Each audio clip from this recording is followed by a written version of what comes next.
গীতা মাহাত্ম্য। শ্রী ভগবান উবাচ ন বন্ধস্তি ন মোক্ষস্তি ব্রহ্মৈবাস্তি নিরাময়ম নৈকমস্তি ন চ দ্বিত্বং সচ্চিৎকারং বিজিম্ভতে। গীতা সার্মিদং শাস্ত্রং সর্বশাস্ত্র সুনিশ্চিতম যত্র স্থিতং ব্রহ্মজ্ঞানং বেদশাস্ত্র সুনিশ্চিতম। ইদং শাস্ত্রং ময়া প্রোক্তং গুহ্য বেদার্থ দর্পণম য পঠেত প্রয়ত ভূত্তা স গচ্ছেদ বিষ্ণু শাশ্বতম। শ্রী ভগবান বললেন, বন্ধন নেই, মোক্ষ নেই, কেবল নিরাময় ব্রহ্মই সর্বত্র বিরাজমান। অদ্বৈতে নেই, দ্বৈতেও নেই, কেবল সচ্চিদানন্দেই সকল স্থান পূর্ণ হয়ে আছে। গীতার সারভূত এই শাস্ত্র হল সকল শাস্ত্রের দ্বারা সুষ্ঠুভাবে সুনিশ্চিত সিদ্ধান্ত, বেদশাস্ত্রের দ্বারা ভালোভাবে নিরূপিত ব্রহ্মজ্ঞান এতে বিদ্যমান। আমার দ্বারা কথিত এই গীতা শাস্ত্র বেদের গূঢ় অর্থকে দর্পণের মতো প্রকাশিত করে। যে পবিত্র হয়ে ইন্দ্রিয় এবং মনকে বশীভূত করে এর পাঠ করে, সে সনাতন ভগবান বিষ্ণুর স্বরূপ আমাকে প্রাপ্ত হয়। এতৎ পুণ্যং পাপহরং ধন্যং দুঃখপনাশনম পঠতাং শৃণতাং বাপি বিষ্ণুর মাহাত্ম্যমুত্তমম। অষ্টাদশ পুরাণানি নব্য ব্যাকরণানি চ নির্মথ্য চতুর বেদান মুনিনা ভারতং কৃতম। ভারতদধি নির্মথ্য গীতা নির্মথিতস্য চ সারমুদ্ধৃত্য কৃষ্ণেন অর্জুনস্য মুখে ধিতম। মলনির্মোচনং পুংসাং গঙ্গা স্নানং দিনে দিনে সকৃত গীতাম্ভসি স্নানং সংসার মলনাশনম। গীতা নাম সহস্রেণ স্তবরাজ বিনির্মিত যস্য কুক্ষ চ বর্তেত সোহপি নারায়ণ স্মিত। ভগবান বিষ্ণুর এই উত্তম মাহাত্ম্য গীতা শাস্ত্র পাঠ করলে এবং শ্রবণ করলে পুণ্য সঞ্চয় হয়, পাপ বিনষ্ট হয়, মানুষ ধন্য হয়ে যায় এবং তার সমস্ত দুঃখ বিদূরিত হয়।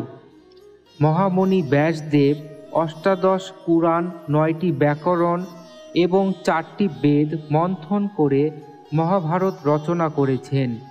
আবার মহাভারত রূপী সমুদ্রকে মন্থন করায় গীতা প্রকটিত হয়। সেই গীতাকেও মন্থন করে গীতা সাররূপ তার অর্থ নিষ্কাশন করে ভগবান শ্রীকৃষ্ণ অর্জুনের মুখে তা আহুতিরূপে ঢেলে দিয়েছেন। গঙ্গায় প্রতিদিন স্নান করলে মানুষের কলুষ দূর হয়। গীতারূপিণী গঙ্গার জলে একবার মাত্র স্নান করলেই সমগ্র সংসারের মল বিনষ্ট হয়ে যায়। গীতার সহস্র নামের দ্বারা যে স্তবরত্নটি বিরচিত হয়েছে, সেইটি যার কুক্ষিতে হৃদয়ে বিদ্যমান থাকে, অর্থাৎ যিনি মনে মনে তাকে সর্বদা স্মরণ করেন, বলা হয় যে তিনি সাক্ষাৎ নারায়ণে পরিণত হয়ে যান। সর্ববেদময়ী গীতা, সর্বধর্মময় মনু, সর্বতীর্থময়ী গঙ্গা, সর্বদেবময় হরি।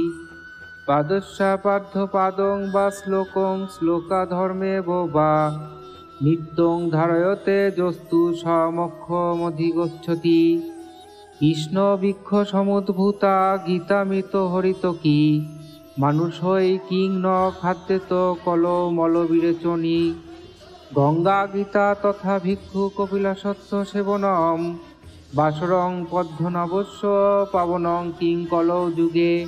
গীতা সুগীতা কর্তব্য কিমন্বয় স্বাস্থ্য বিস্তর রয় যা স্বয়ং পদ্মনাভস্য মুখপদ্মাৎ বিনিস্থিতা। আপদং নরকং ঘোরং গীতাধ্যায়ী নবশ্যতি। গীতা সম্পূর্ণ বেদময়ী, মনুস্মৃতি সর্বধর্মময়ী, গঙ্গা সর্বতীর্থময়ী এবং ভগবান বিষ্ণু হলেন সর্বদেবময়। যিনি গীতার সম্পূর্ণ একটি শ্লোক, অর্ধ শ্লোক, একটি চরণ অথবা অর্ধচরণও প্রতিদিন পাঠের দ্বারা ধারণ করেন, তিনি অন্তে মোক্ষপ্রাপ্ত হন।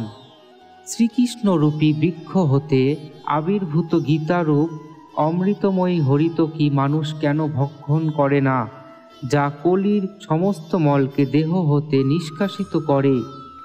কলিযুগে গঙ্গা, গীতা, সন্ন্যাসী, কপিলা, গাভী, অশ্বত্থ বৃক্ষ সেবা এবং ভগবান বিষ্ণুর চিহ্নিত তিথি একাদশী, এদের চেয়ে বেশি পবিত্রকারী বস্তু আর কি আছে? গীতাকেই সুষ্ঠুভাবে পাঠ করা কর্তব্য। বিস্তৃতভাবে অন্য শাস্ত্র পাঠের আর প্রয়োজন কি? সাক্ষাৎ ভগবান বিষ্ণুর মুখপদ্ম হতে এই গীতার আবির্ভাব হয়েছে। গীতার অধ্যয়ন যিনি করেন তাকে আপদ বিপদ ও ঘোর নরক দেখতে হয় না। শ্রী স্কন্দ পুরাণে ব্রহ্মবিদ্যারূপ যোগশাস্ত্রে শ্রীকৃষ্ণার্জুন সংবাদে শ্রী গীতা সারে শ্রীমদ্ ভগবদ্ গীতা মাহাত্ম্য সম্পূর্ণ হল। ওং শ্রী পরমাত্মনে নমঃ। ওং শ্রী পরমাত্মনে নমঃ। ওং শ্রী পরমাত্মনে নমঃ। হরি ওং তৎসৎ।